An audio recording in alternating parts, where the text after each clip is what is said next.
Perang proksi bisa disebut juga konflik bersenjata di mana yang berperang bukan pihak yang bertikai langsung, melainkan pihak lain. Sebuah program militer rahasia Amerika dengan kode 127E baru-baru ini muncul ke permukaan. Situs web berita Amerika The Intercept mengungkapkan bahwa antara tahun 2017 hingga tahun 2020, pasukan komando Amerika Serikat melakukan setidaknya 23 program 127E terpisah di seluruh dunia.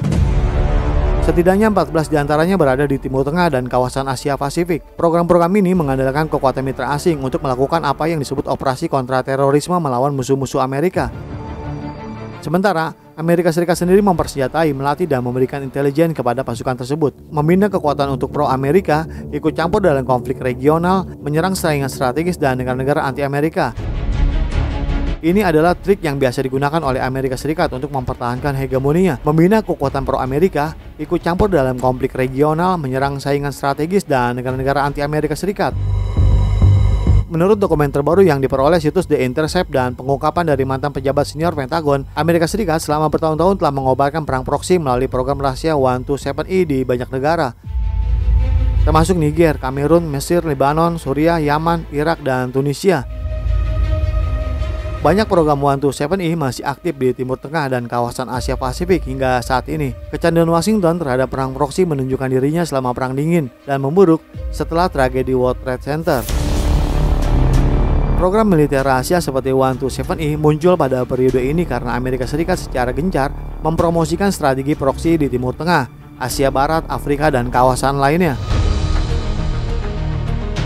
Bahkan hari ini, Amerika Serikat yang berpegang teguh pada pola pikir Perang Dingin masih berpikir untuk melakukan perang proksi melawan Rusia.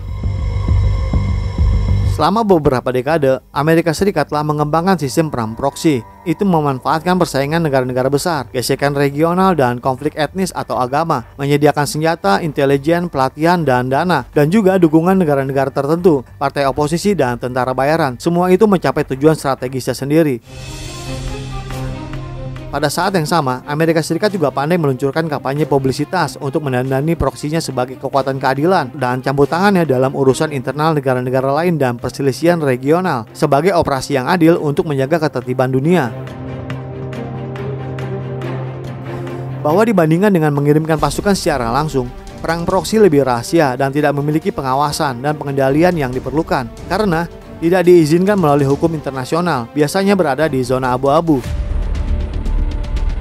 Amerika Serikat mengadopsi pendekatan infiltrasi yang relatif tidak langsung. Ini mendorong proksi atau menugaskan pasukan operasi khusus atau tentara bayaran untuk melakukan operasi militer rahasia.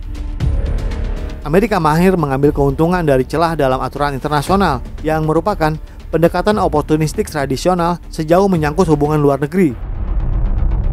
Alasan lain mengapa Amerika begitu tertarik pada perang proksi adalah bahwa hal itu dapat membantu mempertahankan hegemoni Amerika dengan biaya rendah. Pada tahun 1955, Presiden Amerika saat itu Eisenhower menyebut perang proksi sebagai asuransi termurah di dunia. Di tingkat internasional, Amerika Serikat mengobarkan perang proksi untuk membebani saingannya, mengurangi resiko militer dan pengeluaran perangnya, merebut pengaruh dan memperkuat kontrol atas wilayah tertentu, dan membuat negara lain lebih bergantung padanya untuk keamanan. Di dalam negeri, perang proksi dapat dengan cara meredakan sentimen anti perang di dalam negeri, mengurangi perlawanan dari partai oposisi, dan memberikan kelonggaran untuk manuver kebijakan. Amerika Serikat menyesuaikan gerakan strategisnya sesuai dengan bagaimana situasi berubah. Jika perang proksi berjalan dengan baik, itu akan memberikan lebih banyak dukungan. Tetapi jika mulai terjadi penentangan, maka Amerika akan mundur dengan sendirinya. Dan sebagai contohnya adalah penarikan tergesa-gesa pasukan Amerika Serikat dari Afghanistan.